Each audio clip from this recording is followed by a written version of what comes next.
From the Autoline Studios, here is your host, John McElroy. I want to thank you all for joining us on Autoline this week. The discussion topic for today's show is all about trucks and utility vehicles.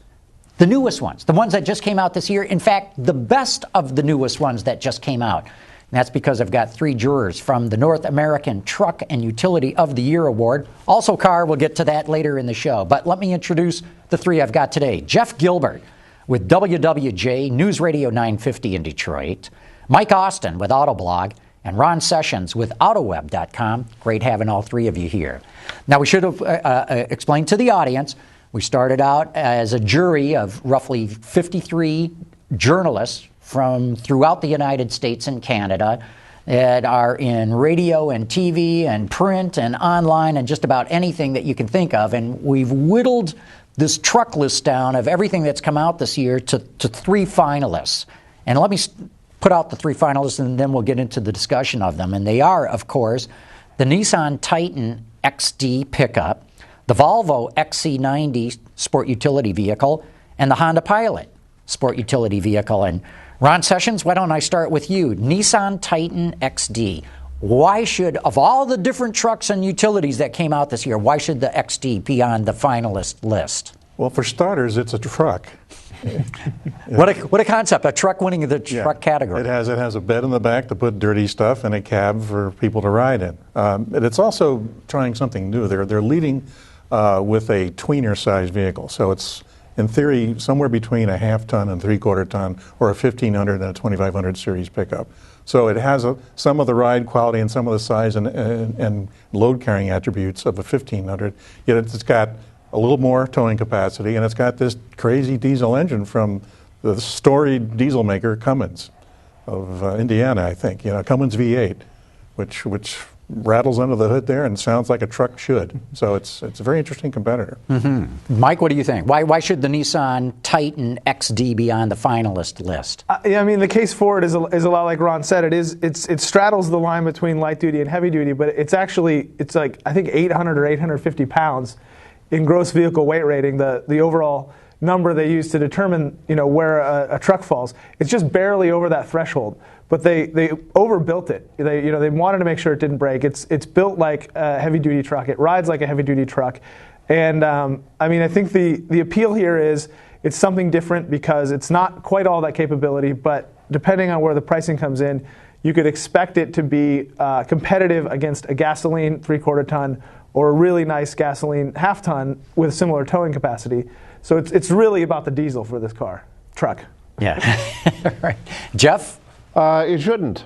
I didn't give it any points. Not that it's a bad vehicle. It's a very nice vehicle. It's a very good pickup truck, but I don't see tweener equating to groundbreaking, which I think it would have to be for a pickup truck to compete against all of the great crossovers and SUVs out there in what really is the year of the crossover. So my points went to a bunch of different crossovers, and unfortunately the pickup, the XD, as good as it was, it didn't make the cut in my book.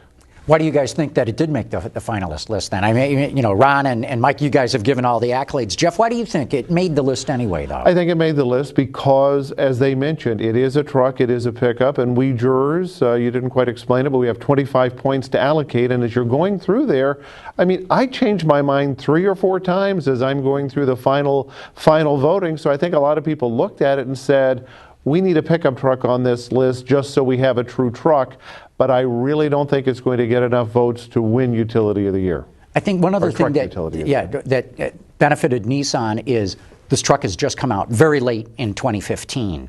So it's all fresh in our minds. And it's like when the Academy Award goes to give the Oscars, what came out in January, boy, that was so long ago. It's the latest stuff that tends to do well. I'm thinking maybe there's a little bit of that going on. And I'm not knocking it. It's a great truck. It's a great vehicle. I just don't see it as groundbreaking and a truck of the year. There were some other trucks on there. The Toyota Tacoma, for example, which is a significant refresh. Mike, why didn't that make the list? I don't think it wasn't enough of a refresh, maybe. If you look closely and if you ask the right people, the windshield might be the same windshield as the old truck. And, the engine is largely the same. They found a lot of efficiencies and they improved it, but it drives the same. It has similar faults. You have a truck, in the case of the V6, you have a truck with an engine that has a lot of high-end power and not enough low-end grunt, and they didn't fix that. I mean, it's a great truck. It's very appealing, but it's not groundbreaking by any means. But at the same time, the Tacoma owns the compact and mid-sized truck category with more than 50% of sales. I think it outsells the combined total of Canyon and Colorado 2-1. So it is a force in the market. They're very popular out west for off-roading and so forth. They've got a loyal following and a great reputation for durability. That's the surprise to me, too, why this truck didn't make the finalist list. Because the Titan, I mean, when the Titan first came out, gosh, when was that? 10 years ago or more. I think sales peaked at just over 90,000 for the year.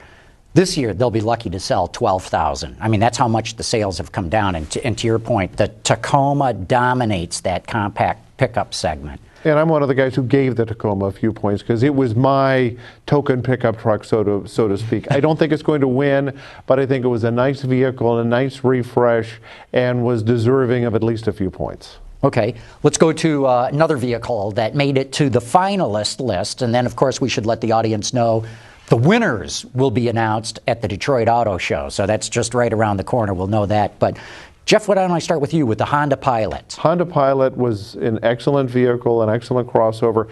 It didn't get my most votes. I'll tell you about that when you mention the other vehicle that's a finalist on the list. But I thought it was a nice update. It was a vehicle that Honda had kind of let fall out of favor because they made it too trucky in an era of crossovers. And to me, the Pilot is a great vehicle for somebody who needs a minivan but doesn't want to have the minivan stigma. So it has that utility that you would get with a minivan, but it's still an SUV, it's still a crossover. So it's a great family vehicle. Mike, what do you think of it? The Pilot crept up on me because it's a little bit, the styling doesn't really stand out a lot. They put more chrome on it, but it's still clearly a Pilot. But when we had the Hell Drive, all of the jurors get together in Hell, Michigan, and there's a lot of the cars available for us to go drive them out over the course of 3 days. And the Pilot really wowed me with the ride and handling. You go over a bump, all of the other SUVs had some kind of head toss, and the Pilot was just really smooth over that. And this is compared to luxury SUVs, maybe because they had too big of wheels or something, and that compromised the ride. But the refinement and the smoothness and the quietness of the Pilot, really, that's what crept up on me as like, this is really exceptional, in addition to all of the convenience and space that it has. Ron, your thoughts on the Honda Pilot? I have to say that if I was to recommend one of these vehicles to a friend or a neighbor, the Pilot would be high on the list. They've got a great reputation for durability, and also this year they've incorporated a lot of new safety features that should be key in the minds of people with families. They're using this vehicle as a minivan substitute, as Jeff said, and it is quite impressive in that regard. Honda had another vehicle on the list that didn't make it to the finalists, the HR-V. Why didn't it make it? Well, I was a lover of the last generation Fit, Honda Fit. I thought it was just a great little car, especially in the sport version. And I figured, boy, doing a crossover off the Honda Fit, a slam dunk. But when they went to the new generation Fit, I think they lost some of the driving enjoyment with that car. And the Honda HR-V it doesn't excel in any one thing. It's got more room than many of the other small crossovers, but the driving experience is just sort of medium. Any other thoughts? Or I'll throw another one out there that could have easily made the list, possibly, the Mazda CX-3. It was nice. It and the HR-V are very nice, small crossovers, which are a hot segment. But again, we're talking truck utility of the year. And you heard Ron kind of grasping, trying to remember what he liked about the HR-V. Same thing with the Mazda. It was nice. It was a little bit sportier. But boy, when you get into what I give my points for, usually that's something that jumps out and grabs you by the throat, and neither of those vehicles did. And to some point it might be this segment isn't really recognized by the jurors, maybe because of that truckness. I mean, from a sales standpoint, it's big and it's going to grow. But I feel like, for me personally, I drive the HR-V and I think I'd kind of rather have a Fit. And that's a little out of step with the greater buying public. They love SUVs. They want the higher driving position. The HR-V is going to sell like crazy. So is the CX-3. But from the jurors' mindset, maybe that was a hurdle those two didn't get over. That's interesting because in the market right now, the HR-V has killed sales of the Fit.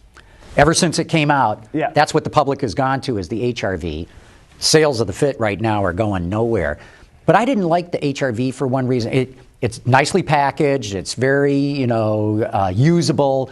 But I found it noisy and buzzy. And that's one thing that's really starting to come across this year especially. As we get in the luxury cars, they've always been quiet. And then it moved down to the mid-class. Now we're seeing as we get into low, more entry-level kinds of vehicles, man, are they getting nice and quiet and solid. HR-V did not have that. And so that's why, in my book, it didn't make it. A couple of others that I thought were quite competitive that didn't make it either, though, the Hyundai Tucson and the Ford Edge. Any thoughts on those cars?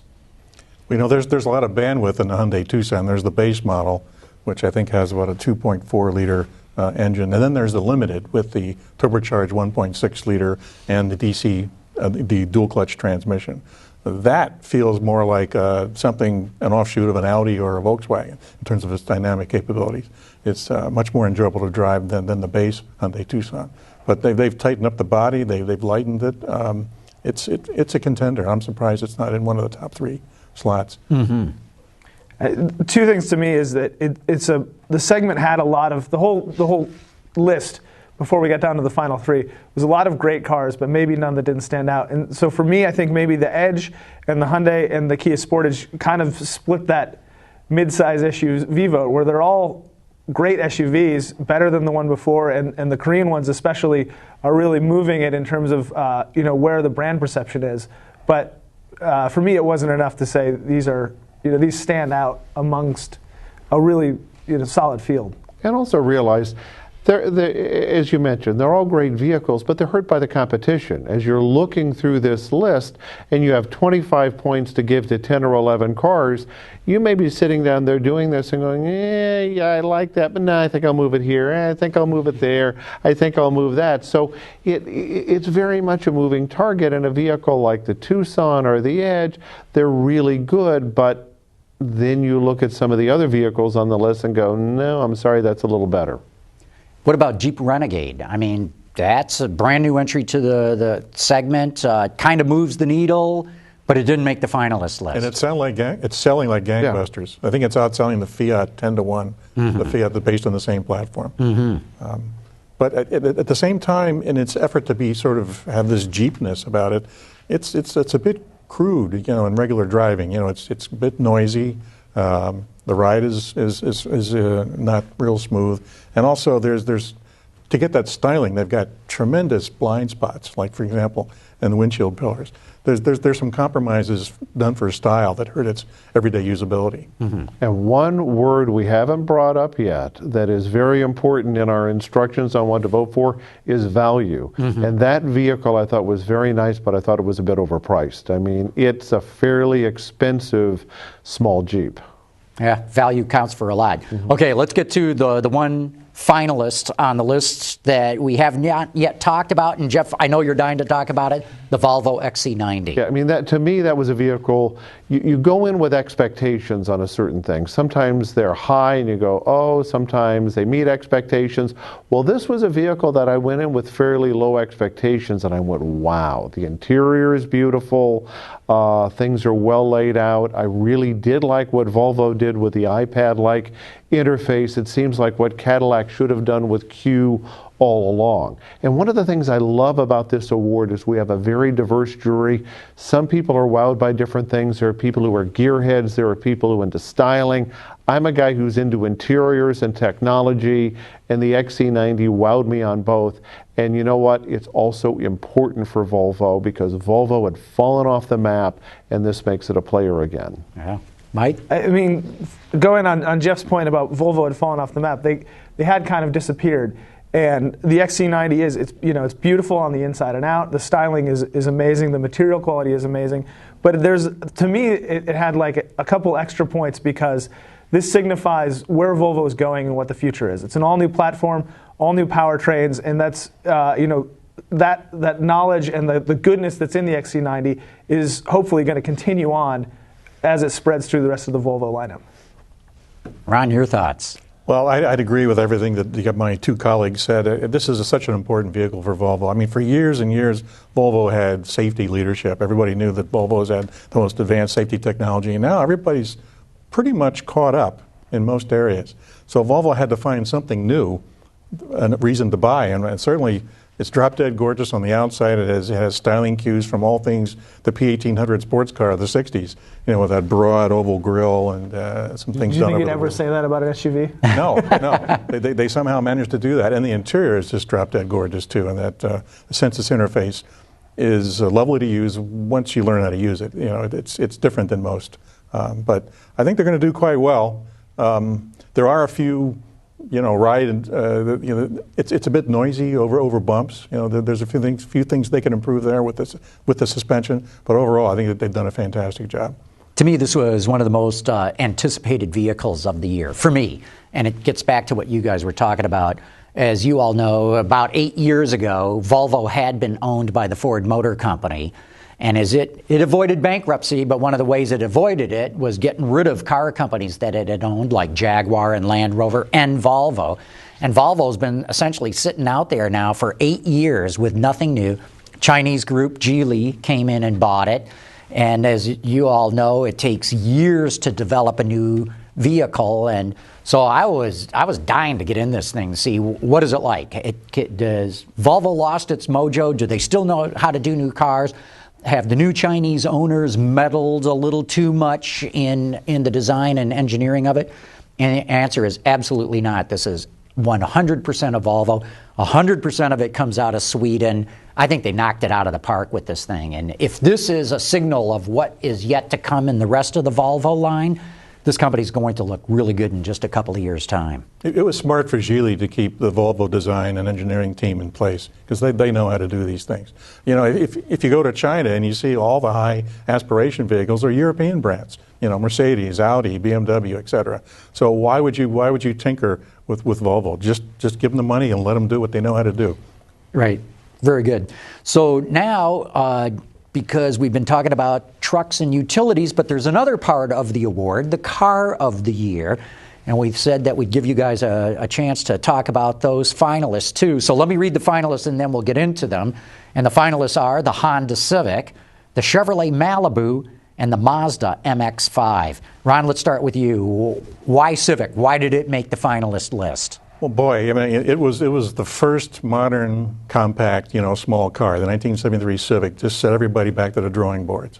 With Honda made it simple, and now this is the 10th generation of that car. And the last version of the vehicle, they were sort of trying to, take cost out of the car and cheapen up the materials and the ride and so forth. And people were, they were still selling them because they had some loyal owners, but Honda kind of lost its mojo. But with this new vehicle, they targeted the ride and handling of European cars. They brought in a lot of safety technology, brought it down from the Honda Accord and other more expensive Hondas, sort of democratized those features, and gave it this racy coupe-like roofline with a broad grille. I think it's a very handsome car. It's heart of market, all new powertrain, Honda's first turbocharged engine ever. There's a lot to like here. That's saying something. Their first turbo ever. Mike, what do you think about it, the Civic? I like it a lot. I think Honda has a lot of cars in their history where, if you love driving, it's a great car to drive, even though it still hits the mainstream. That was kind of the secret sauce of Honda, and the Civic has done that in a way that the previous Civic hasn't. So, for someone who loves driving and worries about people not caring about cars enough, or what's important about cars, this is a car that will appeal to that mass market, but also maybe teach people a couple things. Yeah, I would agree with everything they said, but add a couple of things. I was more impressed. I got a chance to drive an entry-level trim and a top-of-the-line touring trim. I was more impressed with the entry-level trim and what it had, and then they let me drive a touring trim, and it was like, oh, that's the top of the line? Okay. So the entry-level was great. The touring trim didn't quite seem like it had reached the point that I would expect the top-of-the-line compact vehicle to be with what people's expectations were. And there were a few ease-of-use things like the infotainment system, the radio, things like that. But other than that... Talk a little bit more about that, because a lot of people have criticized that it's that little touch screen for the radio. A little touch screen with a radio. It is not physically attractive. It's kind of, it kind of has the old black and white-ish kind of look to it. And one of the most difficult things is just a simple thing like if someone's talking to you and you want to turn down the radio, you've got to go pop, pop, pop, pop, pop on the button, and if you don't hit it right, it doesn't do it. So, and if you're driving down the road right. and your fingers bouncing around, it's hard to hit that exact spot. Yeah, these are first world problems. Yeah. I mean, it's not something that the car's going to leave you by the side of the road, but it's something you'd think they would have done a better job on. I mean, it's taking a few points off an otherwise great car. That's the curse of the touchscreen, too. There's a lot of things that previously, if you had a button, it's one push away, and on this, it's two pushes away, and that's a little bit of distraction. And for Honda, for a company with cars and products that have really good ergonomics, the radio is a giant black sore spot. Mm-hmm. And I think we've learned there's nothing wrong with a knob. No. Yes. But that said, it comes ready for Apple CarPlay and Android Auto, which is big. Yeah, okay. People want to have their phone, screen in their car. Let's go to the next one on the list. Mike, we'll start with you. Chevrolet Malibu. I'm not the biggest fan of the Malibu, I'll be honest. But I thought it didn't move the needle enough. But it's another car like the Civic where you have the previous one wasn't so good. They made a huge leap forward. It has a new engine in it. It has fantastic styling. The interior design and the materials are good. It's ready to play in the segment. Whereas the other one, even if you look at the history, Chevy almost very quietly kind of admitted that it wasn't that good. So I think this one's here because it's such a huge leap forward, and it's got a lot of impressive features in it. Jeff? I slaved over whether or not to give that vehicle points, and I didn't. The points I was going to give to the Malibu, I gave to the other finalist, the MX-5, is going back and forth. And I'm going to be eager to drive it again to see what did I miss in this vehicle? Because obviously it's a finalist, and I'm going to myself, there's something in this vehicle that I missed, so I'm eager to give it another drive before we vote in the finalists. It was a very nice mid-sized car.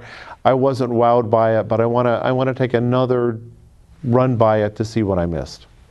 And your thoughts, Ron? It's the first iteration of an all-new platform at GM, and they've really done a great job with tightening up the structure. They're using structural adhesives. They're using different materials in the body, and also a greater use of high-strength steel. And also, they've just tightened up the handling. The steering and the ride and handling is much improved over the last version. It's a drop-dead gorgeous car inside and out, and the thing that really sold it for me was the hybrid version, which was unexpected. This is anecdotally, just driving the car around for about 50 miles or so, I was getting observed fuel economy in the low 40s, which is close to what a Volt gets when it's not on its plug-in phase. So yeah, very impressive. Yeah. Okay, let's get to the last of the finalists for the car. Jeff, you mentioned it first, the Mazda MX-5. Yeah, I gave it points at the last minute because as I'm thinking about it, I'm remembering how much fun I had with that car last summer. It's a great vehicle. It's well done. It was nicely updated, but continued the spirit of the original, and it's lasted.